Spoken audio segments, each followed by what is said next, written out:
வணக்கம். வணக்கம். இன்னைக்கு நம்ம முதல்வர் அவர்களுக்கு பிறந்தநாள் வாழ்த்துக்கள். சிஎம் சார் பிறந்தநாள் வாழ்த்துக்கள். அதாவது வாழ்த்துக்கள். எப்போதுமே இதுவரைக்கும் அவரோட பிறந்த நாளை ஒரு ரசிகனா ஓகேவா அப்படி கொண்டாடி இருப்பாங்க. ஒரு படத்துல திரையில பார்த்த ஒரு ஹீரோவா அவங்களுக்கு இது பண்ற மாதிரி ஒரு பாசத்துல அன்பின் வெளிப்பாட்டுல நிறைய பண்ணியிருப்பாங்க. முதல் முறையாக ஒரு சிஎம்க்கு பிறந்தநாள் கொண்டாட போற விஜய் அவரோட பிறந்தநாள இன்னைக்கு பிறக்கிற குழந்தைங்க எல்லாத்துக்குமே மோதிரம் போடுவாரு. போடுவாரு. இல்ல அவர் வாக்குறுதியே கொடுத்தாரு, ஒவ்வொரு நாள் பிறக்கிற குழந்தைக்கு மோதிரம் போடுறேன்னு சொன்னாரு. ஆனா இன்னைக்கு பிறக்கிற குழந்தைக்கு போடுவாரான்னு கஷ்டம் தெரியல. சிஎம் விஜய் கையால போட்டாரு. ஆமா. அடுத்து இவருக்குமே இது ஒரு புதுவிதமான ஒரு பிறந்த நாளா இருக்கும். திரைப்பட மன்றத்துல ஒரு பிறந்த கேள்விகளுக்கு மத்தியில இப்படி ஒரு பிறந்த நாளா யோசிச்சு கூட மாட்டாரு. இது ஒரு புதுவிதமான பிறந்த நாளா இருக்கும். சிஎம்மா ஒரு பிறந்த நாளா இருக்கும்.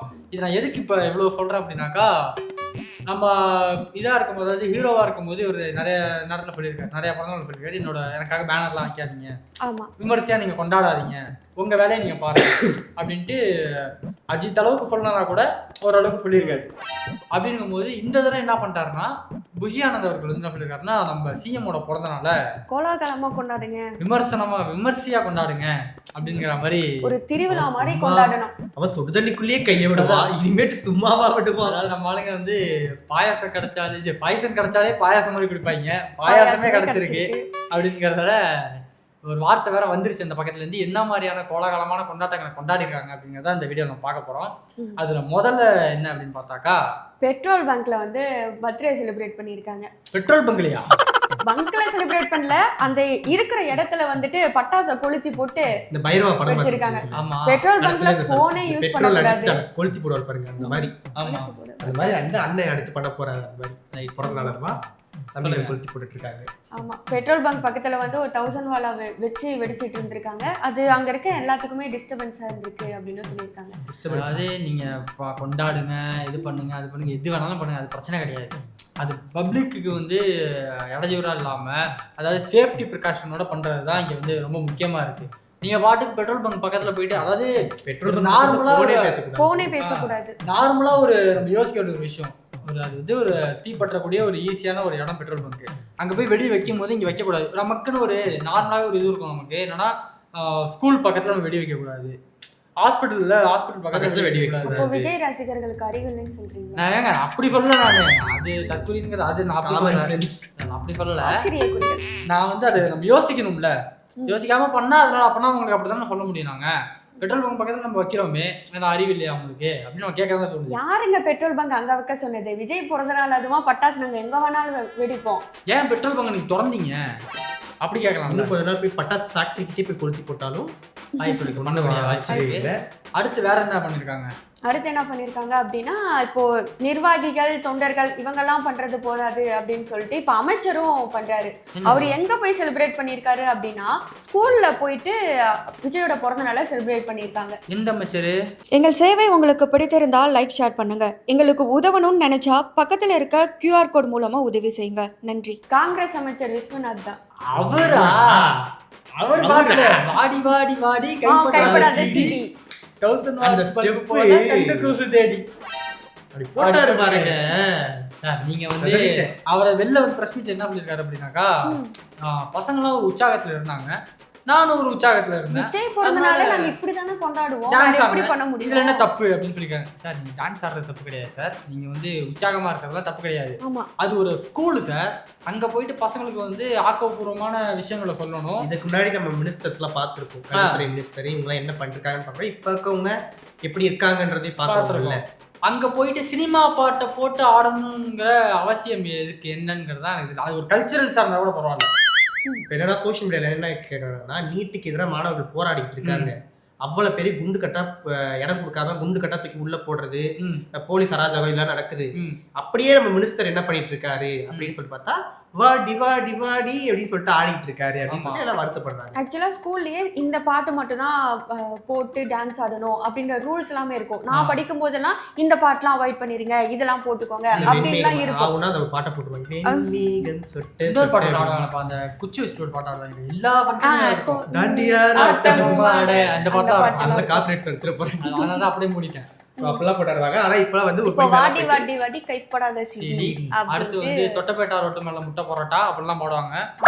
அடுத்து என்ன அப்படின்னாக்கா அடுத்து இவரே வந்துட்டு இன்னொரு விஷயமும் பண்ணிருக்காரு. என்ன பண்ணிருக்காரு என்னன்னா மதுரையில மேரத்தான் போட்டி வந்து ஸ்டார்ட் பண்ணி வச்சிருந்திருக்காங்க. சரி.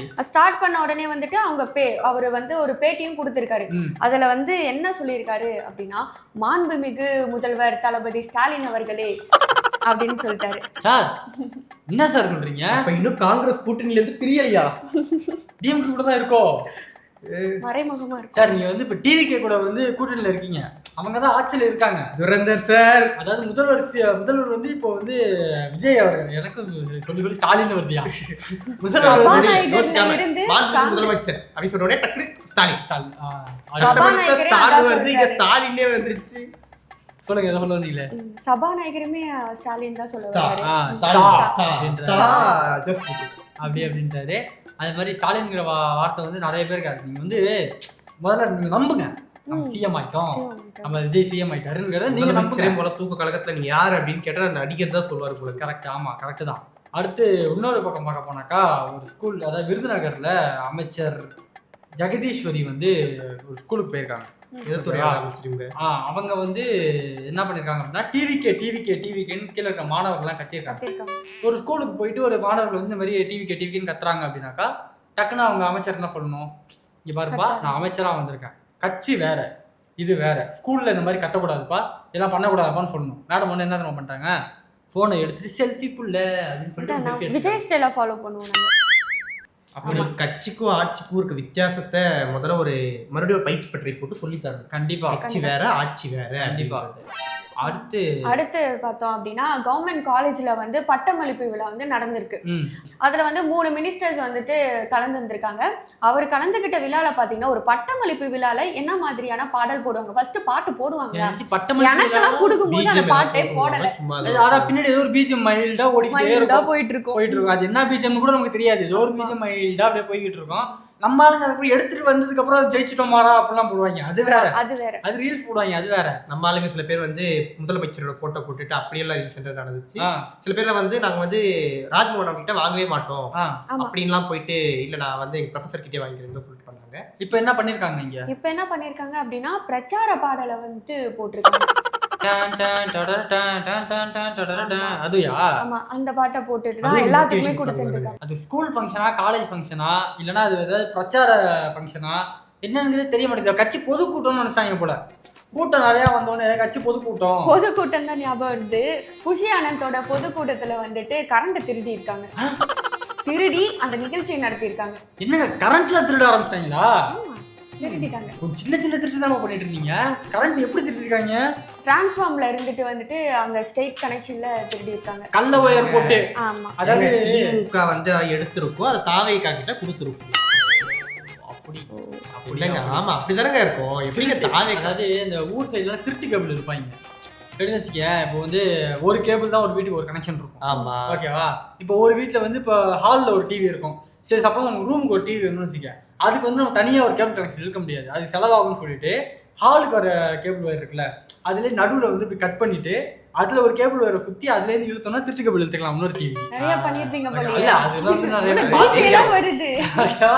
திருட்டு கேபிள் இழுத்துக்கலாம். அந்த மாதிரி நம்ம ஆளுங்க வந்து திருட்டு கரண்ட் இழுத்துருக்கானுங்க. கரெக்ட். நான் தேங்க்யூ. இந்த மாதிரிலாம் சொல்லிக் கொடுங்க நிறைய பேருக்கு. நல்ல விஷயம் அதெல்லாம். திருட்டு கரண்ட் எப்படி எடுக்கிறது, திருட்டு கேபிள் எப்படி திருட்டுறது அப்படிங்கிறதெல்லாம் தாவேகா நிர்வாகிகிட்ட தான் நம்ம கற்றுக்க முடியும். நல்ல விஷயம் தான். அடுத்து பார்த்தோம் அப்படின்னா, சிவகங்கையில இருக்க ஒரு கவர்மெண்ட் ஸ்கூல்ல வாலிபால் மேட்ச் வந்து நடந்திருக்கு போல. அந்த விஜய் பிறந்தநாளை முன்னிட்டு தான் இந்த வாலிபால் மேட்ச் வந்து நடந்திருக்கு. அதனால அந்த ஸ்கூல் ஃபுல்லாவுமே டிவிகேவோட கொடியை வந்து நட்டு வச்சிருக்காங்க. ஸ்கூலுக்குள்ளயா? ஆமா, வெளியில இருந்து உள்ள வரைக்கும் அந்த வாலிபால் அந்த இது வரைக்கும் எல்லா இடத்துலயுமே டிவிகே கொடி தான். இதனால பேரண்ட்ஸ் வந்து கேள்வியும் கேட்டு இருந்திருக்காங்க. அதுக்கு அவங்க சரியான பதிலுமே கொடுக்கல. அதாவது ஸ்கூல்ல ஒரு ஸ்போர்ட்ஸ் டே அப்படினாக்கா கலர் கலரா கொடி. ஆமா, கலர் கலரா, பிங்க் கலர், பச்சை கலர். அந்த ஒலிம்பிக் கலர்ல ஏத்துவாங்க. அப்புறம் வந்து கலர் கலரா கொடி ஏத்திருப்பாங்க. இந்த ரெட் ஹவுஸ் எத்தனை கலர் காசு பிச்சை பண்ணுவல, அதான் 2 கலர் உள்ள கொடி. 2 கலர் நடுவுல தான் போட்டியேங்கிற மாதிரியா? அழகா 2 கலர். நல்லா ஒரே கலர்ல வச்சுட்டா காசு மிச்சம் இல்ல. எல்லா கலர்லயும் வச்சு ஸ்டார்ட் பண்ணுவாங்க. நீங்க அடுத்து என்ன பண்ணிடுறீங்க, ஸ்கூலுக்குலாம் வந்து டிவிகே கலர்ல பெயிண்ட் அடிச்சிருங்க. நல்ல ஐடியா தான். நல்ல ஐடியா. பெயிண்ட் அடிச்சிருங்க. எங்க பார்த்தாலும் விஜய் போட்டோ. விஜய் போட்டோ வெளில வந்து விஜய் போட்டோ வரைஞ்சிருங்க, பெயிண்ட் அடிச்சிருங்க. காம்பவுண்ட்லலாம் வந்து ஃபுல்லா அந்த விஜய் பேனர் போட்டோ தான் வரைஞ்சிருக்காங்களே. எங்க? அது ஒரு அதுவும் கவர்மெண்ட் ஸ்கூல்ல தான். என்ட்ரன்ஸ்ல 2 யானை. அப்படியா? அது எங்க? அது திருவள்ளூர்ல இருக்க ஒரு கவர்மெண்ட் ஸ்கூல்ல தான். ஒரு கிட்டத்தட்ட 3000 மாணவர்களை உட்கார வச்சு அவரோட போட்டோவை வரைஞ்சி அங்க உட்கார்ந்து ஒரு வீடியோ மாதிரி எடுத்திருக்காங்க. ஐ லவ் தளபதி அப்படின்னு அதுல போட்டிருக்கு. ஐ லவ் தளபதி. நீங்க பண்றதெல்லாம் பிரச்சனை இல்லை, எல்லாம் பண்ணுங்க. அந்த 3000 மாணவர்களோட இடத்துல நீங்க யோசிச்சு பாருங்க. நீங்க சொன்னீங்கிறதுக்காக அந்த நம்ம சார் சொல்றாங்க, அவங்க நம்ம மறுப்பு தெரிவிக்க முடியாதுன்னு சொல்லிட்டு அவங்க வந்து வெயில்ல உட்காந்துருக்காங்க. வெயிலில் எவ்வளோ நேரம் உட்காந்துருப்பாங்க? நீங்கள் அந்த ஷூட் எடுத்து முடிக்கிற வரைக்கும், அதை நீங்கள் வந்து இது பண்ணுற வரைக்கும் அவங்க வெயிலில் உட்காந்துருக்கணும். அவங்க எல்லாம் நீங்கள் வந்து உட்கார வச்சுட்டு போயிட்டு நேரில் நின்றுவீங்க. பசங்க வெயிலில் உட்காந்துருக்கும். சில பசங்க காலைல சாப்பிடாம வந்துருப்பாங்க, மயக்கம் வரும். இதெல்லாம் யோசிக்க மாட்டேங்குது. இதெல்லாம் பெற்றோர் வந்து அந்த பெற்றோர்களுக்கு தெரிஞ்சு அவங்களே வந்து பிரச்சனை பண்ணியிருக்காங்க அந்த ஸ்கூல்ல. நீங்க அப்படி அவருக்கு செலிப்ரேட் பண்ணணும்னு நினைச்சா நீங்களாவே அவரோட உருவப்படத்தை மட்டும் வரைஞ்சு வச்சுட்டா போதும். அதுல போய் மாணவர்களை உட்கார வைக்கிறது இதெல்லாம் வந்து நிர்வாகிகள் இந்த மாதிரி வெயில இல்லை, இப்படி கூட பண்ணலாம்னு வச்சுங்களேன். இதுவுமே பண்ணலாமா கரெக்டாக தெரியல. எதாலும் நான் ஒரு இது சொல்கிறேன். இப்போது அந்த எங்கள் ஸ்கூலில் ஏதாவது ஒரு ஃபங்க்ஷனு, ஏதாவது ஒரு இது நடக்குதுன்னா, டிராயிங் காம்படிஷன் நடக்குதுன்னு வச்சுங்களேன், பசங்களை கூப்பிட்டு வந்து தலைவர்களோட ஃபோட்டோ வரைய சொல்லுவாங்க. ஆமாம், காமராஜர் ஃபோட்டோ, காந்தி ஃபோட்டோ, அந்த மாதிரி சொல்லுவாங்க. அந்த மாதிரி கூட நீங்கள் விஜய் ஃபோட்டோ வரைய சொல்லியிருக்குங்க. பசங்களுக்கு ஒரு யாரோ ஒருத்தர் பிறந்தனால அந்த இடத்துல நிகழ்ச்சி கண்டக்ட் பண்ணுவாங்க. ஒரு டாபிக் கொடுத்து ஸ்பீச் பேச வைப்பாங்க. அதை பத்தின புரிதலை ஏற்படுத்துவாங்க. ஒரு அவேர்னஸ் கிரியேட் பண்ண முடியும். இல்ல காமராஜர் இவங்களுடைய கொள்கை தலைவர்களை வந்து முன்னிறுத்தி நீங்க இந்த மாதிரி ஒரு பண்ணீங்கன்னா அது நல்ல விஷயமா. அப்படி பண்ணிருக்கலாம். ஒரு அஞ்சலி அம்மாள் பத்தியோ இல்ல இதெல்லாம் வந்து ஒரு கட்சியில அஞ்சலி அம்மாள் நீ வரைக்கும் யாருக்கு தெரியல பாதி பேருக்கு அதை வந்து பண்ணிருக்கலாம். நீங்க வந்து ஆனா சிஎம் விஜய் பத்தி ஸ்பீச் பேசணும்னா என்ன பேசுவாங்க? அவர் வந்து அவருடைய முதல் படம் நாளைய தீர்ப்பு, அதுக்கப்புறம் ஃபுல்லா மசாலா படங்கள் நடித்தாரு. அப்புறம் வாடி வாடி கைப்படாத செய்தி, தஞ்சாவூர் ஜில்லாக்காரி எல்லாம் பண்ணாங்க. படத்தை பத்தி தான் இருக்கும். அப்படிதான் இருக்கும். இதுக்கப்புறம் ஏதாவது நல்லா பண்ணாருன்னா அதை பத்தி பேசலாம். நல்லா பேசுவாரு. முதலமைச்சரான ஸ்டிக்கர் ஒட்டினார். கரெக்ட். ரீல்ஸ் போட்டார், சோஃபா வாங்கினார். அடுத்து இன்னொரு என்ன பார்க்கணும் அப்படின்னாக்கா, விஜய் பிறந்த நாள் அன்னைக்கு ஒரு அமைச்சர் சொன்னாரு, வனத்துறை அமைச்சர் என்ன சொன்னாரு? விஜய் பிறந்த நாள் அன்னைக்கு வந்து ஃப்ரீயா விடுறோம் குழந்தைகளுக்கு. 21ஆம் தேதியும் 22ஆம் தேதியும் ஜூக்குலாம் ஃப்ரீ அப்படின்னு சொன்னாரா? என்னாச்சு? அது வந்து டிக்கெட் வந்து ஆன்லைன்ல தான் நீங்க வந்து பதிவு பண்ணணும் அப்படின்னு சொல்லியிருந்தாங்க. ஆன்லைன்ல பதிவு பண்ணி எல்லாரும் வந்துட்டாங்க. ஆன்லைன்ல பதிவு பண்ணாதவங்களும் வந்திருக்காங்க. அவங்கள உள்ள விடாம, நான் ஆன்லைன்ல பதிவு பண்ணவங்க தான் உள்ள விடுவேன், அவங்களாம் விட மாட்டேன் அப்படின்னு சொல்லி அங்கே ஒரு பெரிய ஒரு இதே ஆயிருக்கு. அது வந்து கரெக்டா அவங்க வந்து ஆர்கனைஸ் பண்ணலையா என்ன பண்ணான்னு ஆன்லைன் புக்கிங் கூட சரியாவே புக் ஆகல அப்படிங்கிறது இருக்கு. இது வந்து எனக்கு எப்படி இது தோணுது தெரியுமா? இதுலயும் ஒரு உள்டாலக்கடி வேலை இருக்குமோன்னு தோணுது. என்ன அப்படின்னாக்கா, இப்போ ஒரு 70 லட்சம் ரூபாய் செலவாகும்னு சொன்னாப்புல அமைச்சர். ஓகேவா? சொந்த செலவு. ஆனா அதை ஏன் நம்ம பண்ணணும்? இப்போ அது ஆன்லைன் டிக்கெட்டை நம்ம போட்டோம் அப்படின்னாக்கா, ஆன்லைன்ல இப்போ வந்து ஃபர்ஸ்ட் டே FDFSக்கு ஏதாவது டிக்கெட் எடுத்திருக்கீங்களா? வரைக்கும் அனுபவம் இருக்கா? படம் FDFSக்கு, அதாவது FDFSக்கு டிக்கெட் எடுத்தவங்களுக்கு அந்த அனுபவம் இருக்கும். காலையில ஒரு தியேட்டர் ஓப்பன் பண்ணுவாங்க. அதாவது ஒவ்வொரு தியேட்டரா ஓப்பன் பண்ணுவாங்க. அந்த டிக்கெட் புக்கிங் ஓப்பன் பண்ணும்போது என்ன ஆகும்னா, அந்த தியேட்டர் ஓப்பன் பண்ணுவாங்க. எப்படிதான் டிக்கெட் காலியாகும் தெரியாது. அடுத்த 10 நிமிஷத்துல டிக்கெட் காலியாகும்.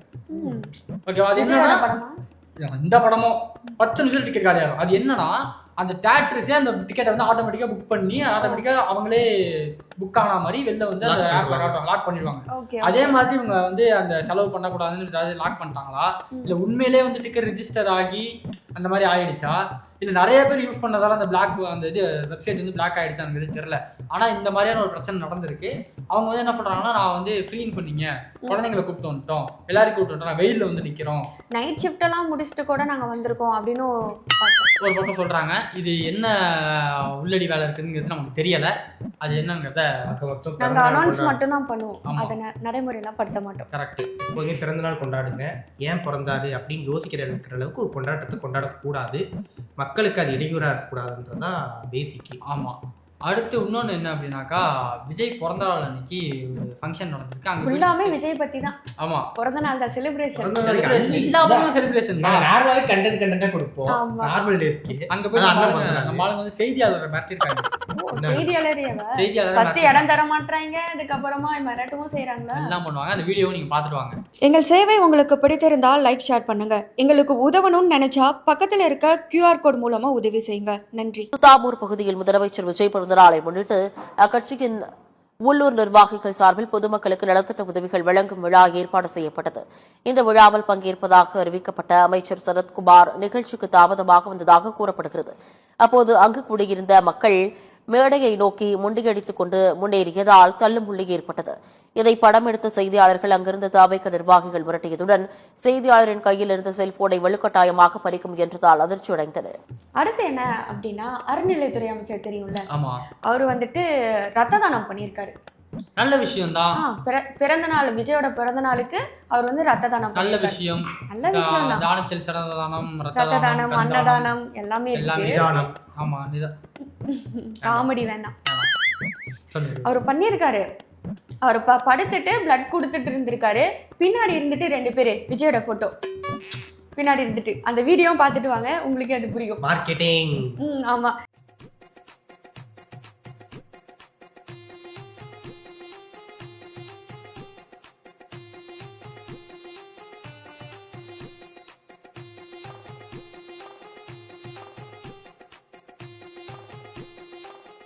ரெண்டு பக்கத்துல நின்று விஜயோட போட்டோ பிடிச்சிட்டு நாங்க தான் அப்படின்னு சொல்லி காமிச்சிட்டு இருக்காங்க. ரத்தம் கொடுக்கணும்னா எதுக்காக கொடுக்கணும்னு தெரியாம போயிடும்ல, அதனால புஷ்பா மாதிரி பிராண்ட் அப்படின்னு சொல்லி எல்லா இடத்துலயும் காட்டிட்டு இருக்காங்க. அவங்க ஒரே இடத்துல நின்னா பரவாயில்ல, இப்படி சுத்தி சுத்தி இப்படி காமிச்சிட்டு இருக்காங்க. அது கூட பரவாயில்ல. நம்ம ஆளுங்க பேனர் கலாச்சாரம் தான் இன்னும் நம்ம இதுல இருக்கு அதிகமா. பேனர் எங்கெங்க வைப்பாங்க, ஒரு இடையூறு இல்லாத ஒரு இடத்துல வைப்பாங்கல்ல. நம்ம ஆளுங்க வந்து என்ன பண்ணிட்டாங்கன்னா, தலைவர் பிறந்த நாளை முன்னிட்டு எல்லாரும் அதிகமா வரக்கூடிய இடம் ஹாஸ்பிட்டல்ல போய் பேனர் வச்சிட்டாங்க. ஹாஸ்பிட்டல் வச்சுட்டு முதல்வர் அவர்களுக்கு வாழ்த்துக்கள் அப்படின்ற மாதிரிலாம் அந்த பேனர் தூக்கி ஹாஸ்பிட்டல் தூக்கி வச்சிருக்காங்க. பேனர் வைக்கிறதுக்குன்னு ஒரு நியாயம் வேணும். ஒன்றும் இல்லை, சென்ட்ரல் ரயில்வே ஸ்டேஷன்ல ஒரு நாளைக்கு 1,000 பேர் வந்து போயிடறாங்க. ஒரு பேனர் தூக்கி நடுவுல நிப்பாட்டினா அம்சமா இருக்கும். எங்களுக்கெல்லாம் வந்து எதுவுமே கிடையாது. ஸ்கூலுக்குள்ள கொடி ஏற்றுவோம், ஸ்கூலுக்குள்ள பேனர் வைப்போம். அடுத்த தடவை வந்து இப்போ இது வருது, ரிபப்ளிக் டேவா வருதா, இப்போ 26 அன்னைக்கு வந்து நாங்கள் என்ன பண்ண போறோம்னாக்கா தேசிய கொடி டிவிக்கு கொடி ஏற்ற போறோம். பண்ணாலும் பண்ணுவாங்க. சொல்லல பாருங்க, தமிழ் படத்துல சிவா ஏர்போர்ட், சிவா ஹாஸ்பிட்டல் அந்த மாதிரி வந்து இப்ப எல்லாமே விஜய் பேர்ல வரப்போகுது. ஆமா. இன்னொன்னு என்னன்னாக்கா, ஒரு அரசு பள்ளியில காலை உணவு திட்டம், அந்த காலை உணவுக்கு பதில் பிஸ்கெட் கொடுத்துருக்காங்க மாணவர்களுக்கு. கிட்டத்தட்ட 40 குழந்தைங்களுக்கு வந்துட்டு உணவு பற்றாக்குறையினால பிஸ்கெட் கொடுத்துருக்காங்க. அதாவது அந்த காலை உணவு திட்டத்தை நாங்கள் வந்து கரெக்டாக இதுக்கப்புறம் அதே மாதிரி அது போனாச்சு என்ன பண்ணுச்சோ அதை அப்படியே பண்ணுவோங்கிற மாதிரி சொன்னீங்க. அதை நீங்கள் மேம்படுத்துறதுக்கான வேலை தான் பார்க்கணும். அதை வந்து திருப்பி பின்னோக்கி கொண்டு போகக்கூடாது. இது எந்த ஸ்கூல் பாத்தீங்கன்னா தூத்துக்குடி விளாத்திக்குளம் ஸ்கூல்ல தான் அது நடக்குது. அப்ப அந்த 40 பேருக்கு போக வேண்டிய சாப்பாடுக்கான பொருள் என்னாச்சு, அமௌண்ட் என்னாச்சு, எல்லாம் என்னாச்சு அப்படிங்கிறத நம்ம கல்வித்துறை அமைச்சரும் பார்க்கணும். பிஸ்கெட் கொடுக்கறதுக்கா, ஏன்னா அது காலை உணவுன்றது ரொம்ப முக்கியமான இந்தியா லெவல்ல முக்கியமான ஒரு ஸ்கீம். அதாவது இதை எடுத்துக்காட்டா எடுத்து நிறைய மாநிலங்கள்ல அதை இம்ப்ளிமெண்ட்டும் பண்ணியிருக்காங்க. காலைல 8:30 மணிக்கு தான் அந்த பசங்க வராங்கன்னா அது ஒரு காலை சாப்பாடு கேட்டிருக்க வரக்கூடிய பசங்க. நான் என்ன கேட்குறேன்னா, இப்போ வந்து காலை உணவு திட்டத்தை போன ஆட்சியிலேருந்து போட ஆரம்பிச்சிட்டாங்க. இப்போ அதுக்காக எதிர்பார்த்து வர குழந்தைகள் இருக்காங்க. வீட்டில் சாப்பிடாம எதிர்பார்த்து வர குழந்தைகள் இருக்காங்க. சரி, நம்ம வீட்டிலேருந்து பெற்றோர்கள் என்ன பண்ணுவாங்கன்னா, நம்ம பசங்க ஸ்கூலுக்கு போனிச்சுன்னா காலைல சாப்பிட்றோம் அப்படின்னு சொல்லி அனுப்புற பசங்க இருக்காங்க. அது எதிர்பார்த்து வந்தவங்களுக்கு, காலைல பசியோடு வர குழந்தைங்களுக்கு வெறும் பிஸ்கெட் மட்டும் கொடுத்தா அது என்ன பத்தும், எப்படி அது கரெக்டாக இருக்கும்? இதெல்லாம் சிஎம் கவனிக்கிறாரா அப்படின்னு கூட தெரியல. பள்ளிக்கூடங்கள்ல தொடர்ந்து தவறுகள் சிஎம் வந்து இது கவனிக்கிறாரா தாண்டி இதெல்லாம் சிஎம் காதுக்கு போதான்ங்கிறது நமக்கு தெரியல. அதுக்கு முன்னாடி தான் முட்டுக்கட்டா 2 பேர் நிக்கிறாங்களே. முதல்ல சிஎம்க்கு காது கேட்கதானே தெரியல. அதுக்கு தான் மிஷின் வாங்கி கொடுத்துருக்காங்களே. சிஎம் யாருன்னே தெரியல. அது யாருன்னு போகதான் தெரியும். நீங்க வேணா கமெண்ட்டை சொல்லிட்டு போங்க யார் சிஎம். முடிச்சுக்கலாம். நன்றி.